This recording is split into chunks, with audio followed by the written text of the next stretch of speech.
Terima kasih pemirsa, Anda masih setia bersama kami di Agropolita News. Seiring meningkatnya jumlah kunjungan wisatawan di objek wisata air terjun Coban Sewu, serta polemik yang melibatkan pemerintah Lumajang, Pemkab Malang berharap kepada Pemprov Jatim segera turun tangan guna mensinkronkan tata kelola guna menjamin standar keamanan dan kenyamanan wisatawan.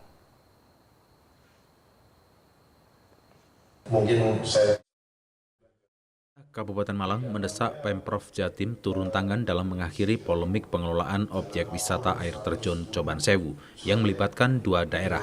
Langkah ini diambil guna menjamin standar keamanan dan kenyamanan wisatawan. Mengingat destinasi yang dikenal sebagai Tumpak Sewu di sisi Lumajang ini telah menarik 24.000 turis mancanegara sepanjang tahun 2025. Wisata alam andalan yang menyuguhkan keindahan air terjun tersebut cukup dikenal wisatawan asing, harus memiliki tata kelola yang memberikan keamanan dan kenyamanan bagi setiap pengunjung. Untuk itu diperlukan perjanjian kerjasama atau PKS lintas daerah. Selain itu ada penamaan ganda yang selama ini terjadi untuk Lumajang dengan nama Tumpak Sewu, sedangkan Malang Coban Sewu. Kepala Dinas Pariwisata dan Kebudayaan Kabupaten Malang, Firmando Hasioholan Matondang, menekankan bahwa tata kelola objek wisata beresiko tinggi ini harus segera disepakati secara administratif di level pemerintahan. Coban Sewu ini wisata andalan di Jawa Timur, bukan saja wilayah Malang atau Lumajang. Artinya, tata kelola ini harus benar-benar memberikan keamanan dan kenyamanan bagi wisatawan. Kalau dilihat dari sisi alamnya sangat beresiko tinggi, ini menjadi catatan bagaimana keamanan, kenyamanan, dan kemudahan wisatawan harus terwujud. Pak Suhan sama Pak Kuanu, Coban Sewu ini menjadi wisata andalan Jawa Timur, bukan saja Kabupaten Malang. Artinya tentunya tata kelola ini harus benar-benar memberikan keamanan dan kenyamanan. Memang di sisi alamnya memang sangat berisiko tinggi. Nah ini menjadi catatan kita nantinya juga untuk bagaimana kemudahan dan kenyamanan wisatawan. Nah, yang tadi didiskusikan adalah sisi keamanan dulu yang kita pikirkan dari wisatawan khususnya internasional. Karena bukan lagi berbicara Lumajang, bukan berbicara Kabupaten Malang, tapi berbicara Indonesia. Untuk itu ini menjadi konsen kita untuk segera bersama-sama, harapannya ada PKS, sehingga konflik di bawah itu sudah selesai di tataran pemerintah. Berdasarkan data statistik pariwisata 2025, daya tarik Coban Sewu terbukti luar biasa bagi pasar global. Dari total 51.000 wisatawan asing yang masuk ke Kabupaten Malang tahun 2025, hampir 50% atau 24.000 orang memilih mengunjungi air terjun yang terletak di Kecamatan Ampel Gading, Kabupaten Malang ini. Dari Kabupaten Malang, Max Munir, ATV melaporkan. Sementara itu, guna mendukung pengembangan sektor peternakan sekaligus memperkuat ketahanan pangan nasional, pemerintah melalui Kementerian Pertanian bersama BUMN terkait menjalankan program hilirisasi industri ayam terintegrasi. Program ini diarahkan untuk meningkatkan nilai tambah produk unggas sekaligus mendorong swasembada pangan, sehingga Indonesia mampu memenuhi kebutuhan protein nasional tanpa bergantung pada impor. Kami laporkan juga bahwa para tokoh guna mendukung pengembangan sektor peternakan sekaligus memperkuat ketahanan pangan nasional, pemerintah melalui Kementerian Pertanian bersama BUMN terkait menjalankan program hilirisasi industri ayam terintegrasi. Program ini diarahkan untuk meningkatkan nilai tambah produk unggas sekaligus mendorong swasembada pangan sehingga Indonesia mampu memenuhi kebutuhan protein nasional tanpa bergantung pada impor. Upaya penguatan ketahanan pangan nasional serta peningkatan nilai produksi unggas ini diawali dengan peletakan batu pertama pembangunan kandang dan hard carry grandparent stock atau GPS broiler yang berlokasi di Kecamatan Ngajum, Kabupaten Malang. Pembangunan fasilitas tersebut dilaksanakan oleh PT Berdikari sebagai bagian dari program hilirisasi ayam terintegrasi yang berada di bawah holding pangan ID Food. Program ini dipandang sebagai langkah strategis untuk memperkuat ketahanan pangan nasional sekaligus memperkokoh rantai nilai industri peternakan Indonesia.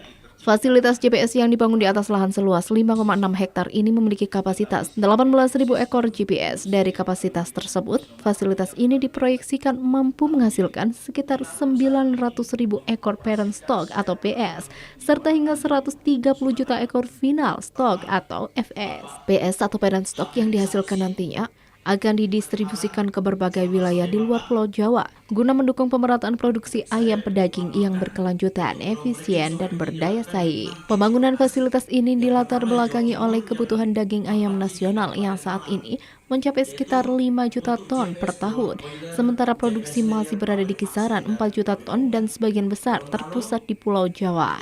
Kondisi tersebut mendorong PT Berdikari untuk berperan aktif dalam pemerataan produksi dan penguatan ekosistem peternakan nasional. Selain memperkuat pasokan protein hewani nasional, proyek ini juga diharapkan memberikan dampak ekonomi bagi masyarakat sekitar melalui penyerapan tenaga kerja, penguatan ekosistem industri peternakan, serta peningkatan aktivitas ekonomi daerah. Fasilitas JPS terintegrasi ini juga mendukung program strategis pemerintah termasuk program makan bergizi gratis, dengan potensi produksi daging ayam karkas yang diperkirakan mencapai sekitar 160 juta kilogram. Peresmian pembangunan dihadiri jajaran manajemen PT Berdikari, diantaranya Komisaris Utama Fernando Terorim Pande, Komisaris Independen Cahaya Dwi Rembulan Sinaga, Direktur Utama Mariadi, serta Direktur Keuangan dan SDN Kaspia. Direktur Jenderal Peternakan dan Kesehatan Hewan Kementerian Pertanian, Agung Suganda, menilai pembangunan kandang dan hatchery JPS terintegrasi ini sebagai langkah penting dalam mendorong kemandirian protein nasional. Dan khusus di Kabupaten Malang ini adalah merupakan salah satu titik lokasi proyek hilirisasi ayam terintegrasi. Jadi perlu teman-teman semua ketahui bahwa saat ini Indonesia sudah swasembada daging ayam dan telur, dan kita bahkan juga sudah surplus dan ekspor. Namun dengan adanya program makan bergizi gratis, terdapat penambahan kebutuhan untuk daging ayam sekitar 1,1 juta ton per tahun dan telur ayam sekitar 774.000 ton. Dan tentu menghadapi kondisi ini sekaligus juga implementasi Astacita terkait dengan swasembada pangan, maka pemerintah meluncurkan proyek hilirisasi ayam terintegrasi yang tujuannya adalah untuk membangun ekosistem perunggasan dari hulu sampai dengan hilir yang rencananya akan dilaksanakan di 30 provinsi. Karena walaupun kita sudah swasembada, 63% produksi ayam dan telur kita itu dihasilkan di Pulau Jawa. Untuk mengurangi disparitas, termasuk juga penyebaran dan pemerataan produksi daging ayam dan telur, akan dibangun proyek hilirisasi ayam terintegrasi. Sementara itu, Direktur Utama PT Berdikari Mariadi menyatakan bahwa sebagai BUMN, pihaknya berkomitmen menjaga stabilitas harga sesuai ketetapan pemerintah, termasuk harga bibit ayam dan pakan, agar tetap terjangkau bagi peternak rakyat. Makanya sebagai panjangan pemerintah, BUMN salah satunya menyediakan bibit dengan harga yang terjangkau yang sesuai dengan aturan pemerintah. Jadi saat ini kan beberapa harga kemarin diusir mahal.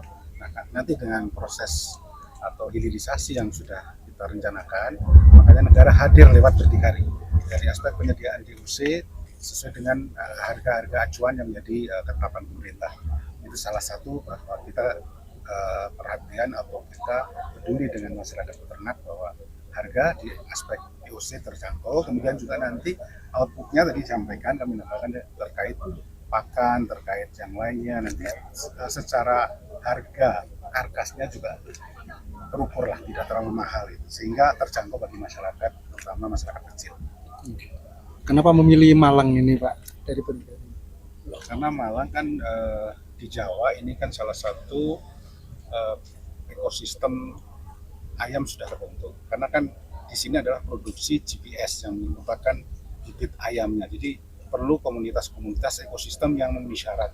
Nah, dengan syarat-syarat termasuk jarak dari bandara lebih terjangkau, kemudian agroklimat yang mendukung, dan mungkin masyarakat sekitarnya juga yang mendukung, ini menjadi pilihan kita. Program hilirisasi industri ayam terintegrasi ini sejalan dengan kebijakan Presiden Republik Indonesia, Prabowo Subianto, yang menempatkan ketahanan pangan sebagai salah satu prioritas utama pembangunan nasional. Pemerintah mendorong penguatan produksi pangan dalam negeri melalui hilirisasi sektor pertanian dan peternakan, mulai dari penyediaan bibit hingga produk siap konsumsi.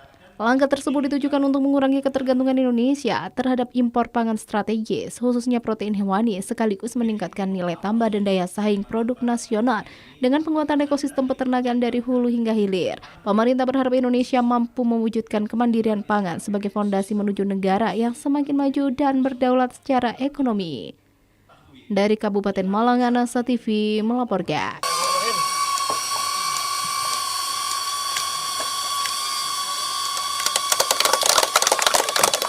Jangan kemana-mana pemirsa, setelah jeda iklan berikut ini Agropolitan News segera kembali.